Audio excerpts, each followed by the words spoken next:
So in the 10 years that Detroit's Democratic Mayor Mike Duggan has been in office, he's brought in $18 billion in corporate investment. He has increased the city's occupancy rate from 60% to 98%, and he's balanced the budget after years of bankruptcy. He is literally just the kind of candidate Democrats need to woo back voters they lost in the 2024 presidential election. He also just announced that he's leaving the party to run for governor as an independent. Here's the deal. Now, Duggan said his decision to run as an independent was made after seeing how partisan gridlock in Lansing had kept any real solutions from being implemented. But there's something else at play here. If Duggan were to run as a Democrat, he would enter into a crowded primary field where his centrist positions might not play so well with the party's progressive base. And this presents a problem for Democrats. First is that someone like Duggan, who has shown the ability to get results and work with people across the aisle, leaving the party is not the best look. The second is that he could end up splitting the Democratic vote and end up handing victory to the as of yet unnamed Republican candidate.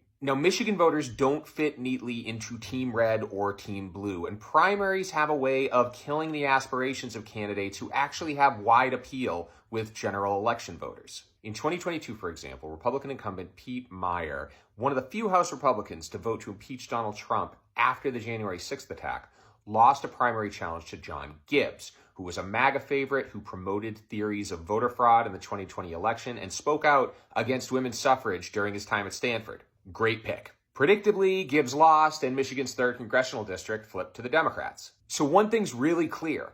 Both parties have a very poor grasp of what general election voters want, and it shows. One way to solve this problem are open, nonpartisan primaries where all candidates from all parties compete for all voters. This means in order to make it to the general election, you have to appeal to more than just your party's base. The second would be to implement ranked choice voting, which allows voters to rank their candidates in order of preference. This would eliminate the risk of minor party and independent candidates spoiling the election, as I could simply throw my vote behind my second choice candidate if my first choice candidate didn't make the cut.